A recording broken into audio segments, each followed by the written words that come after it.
അപ്പോൾ കിഴക്കമ്പലത്ത് ഓമൈ കേക്കിൻ്റെ ഒരു പുതിയ ഔട്ട്ലെറ്റ് തുടങ്ങിയിട്ടുണ്ട്. അവിടെയാണ് ഇപ്പോൾ നമ്മൾ നിൽക്കുന്നത്. അത്യാവശ്യം കൊള്ളാവുന്ന ഇൻറ്റീരിയേഴ്സാണ്. അതുപോലെ തന്നെ ചെറിയൊരു ടേബിളും ചെയറൊക്കെ അവിടെ ഉണ്ട്, അവിടെ ഇരുന്ന് കഴിക്കാനായിട്ട്.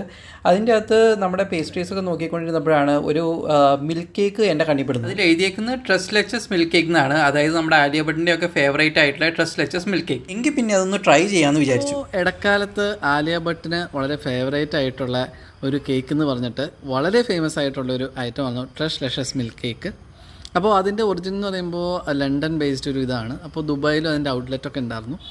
എന്നാൽ അതിൻ്റെ വളരെ സിമിലറാണ്, സെയിം തന്നെ മേക്കാണെന്നും പറഞ്ഞിട്ട് നമ്മുടെ എറണാകുളത്തുള്ള ഓമൈ കേക്കിൽ നിന്ന് എടുത്ത ഐറ്റമാണ് കേട്ടോ ഇത്. നമ്മൾ ഒരുപാട് ബേക്കേഴ്സിൽ കാണുന്നുണ്ട്, പക്ഷേ അതിനേക്കാൾ ഒരു ഡിഫറെൻറ്റ് ടെക്സ്ചറിലാണ് നമുക്ക് ഈ സംഭവം കാണാൻ പറ്റിയത്. കാരണം നമ്മൾ പല ബേക്കറിയിൽ നിന്ന് എടുത്തും മിൽക്കിൻ്റെ ഉള്ളിൽ കേക്ക് വെച്ചേക്കുന്നൊരു ഇതൊക്കെയാണ് നമുക്ക് കിട്ടിയത്. പക്ഷേ ഇത് ടോട്ടലി ഡിഫറെൻ്റ് ആണ്. മുകളിൽ സ്ട്രോബെറിയുടെ സ്ലൈസസും അതുമാതിരി തന്നെ ഒരു തിക്ക് ക്രീമും പിസ്ത ഗ്രേറ്റ് ചെയ്തിട്ടേക്കണം എല്ലാം വെച്ചിട്ട് നമ്മുടെ ട്രസ്റ്റ് ലെച്ചസ് കേക്കുമാതിരി തന്നെ ആ മിൽക്ക് കേക്കുമാതിരി തന്നെയുള്ള ഒരു ഐറ്റമായിട്ട് ഫീൽ ചെയ്യുന്നുണ്ട്. ഇത് 500 ഗ്രാമിന് കോസ്റ്റ് വരുന്നത് 650 ആണ്. കമ്പാരിറ്റീവ്ലി വളരെ എക്കണോമിക്കലാണ്. ഇനി നമുക്ക് സംഭവം ഒന്ന് ടെക്സ്ചർ വൈസും ടേസ്റ്റ് വൈസൊക്കെ ഒന്ന് നോക്കാം. അപ്പോൾ അത്യാവശ്യം നല്ല തുറന്നപ്പോൾ തന്നെ ഒരു ഫ്രൂട്ടിൻ്റെ ഒക്കെ ഒരു സ്മെല്ലാണ്. സ്ട്രോബെറി സ്ലൈസ് ആയിട്ടങ്ങനെ ആയിരിക്കണം, അതിൻ്റെ ഒക്കെ ഒരു സ്മെല്ല് കിട്ടി. സംഭവം വളരെ ടെംപ്റ്റിംഗ് ആണ് കേട്ടോ കഴിക്കാൻ. അപ്പോൾ ഇനി നമുക്ക് ചെറിയൊരു പീസ് ഇതിൽ നിന്ന് എടുത്ത് നോക്കാം.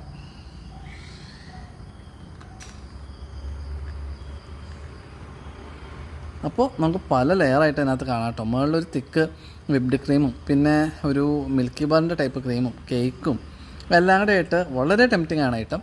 അപ്പോൾ സ്ട്രോബെറിയും ഈ പിസ്ത എല്ലാം കൂടെ ആയിട്ടൊന്ന് കഴിച്ചു നോക്കാം. വളരെ നല്ല ഫ്രഷ് ക്രീമിൻ്റെ ഒരു ടേസ്റ്റ് വിത്ത് എനിക്ക് ഫീൽ ചെയ്ത് നമ്മുടെ ഹോം മെയ്ഡ് ബട്ടറൊക്കെ അല്ലേ, അതും ഫ്രഷ് ക്രീമും ഒക്കെ കൂടെ മിക്സ് ആയിട്ടുള്ള ഒരു ടേസ്റ്റാണ്. കേക്കിൻ്റെ ഒരു ഫീലേ നമുക്കില്ല, ടോട്ടലി ഒരു പുഡിങ് ടൈപ്പുള്ളൊരു ഐറ്റമാണ്. പിന്നെ അതിൻ്റെ ഒപ്പം ആ സ്ട്രോബെറിയുടെയും പിന്നെ പിസ്തയുടെ ഒക്കെയാണ് ഇത് ടേസ്റ്റ് വരുമ്പോൾ സംഭവം എനിക്ക് പേഴ്സണലി അത്യാവശ്യം നല്ല ഇഷ്ടമായി. ഒരു യോഗേൻ്റെ ഒക്കെ കൂടുതൽ ടേസ്റ്റ് എനിക്ക് കൂടുതൽ കമ്പയർ ചെയ്യാൻ പറ്റി. പക്ഷേ സ്വീറ്റ്നെസ് കമ്പാരിറ്റീവ്ലി കുറവാണ്. അപ്പോൾ ഡെഫിനറ്റായിട്ട് നിങ്ങൾ ആ വഴി പോവുകയാണെങ്കിൽ ഓമൈ കേക്കിൽ നിന്ന് ട്രൈ ചെയ്യുക. ചാനൽ ഇഷ്ടപ്പെട്ടെങ്കിൽ സബ്സ്ക്രൈബ് ചെയ്യുക.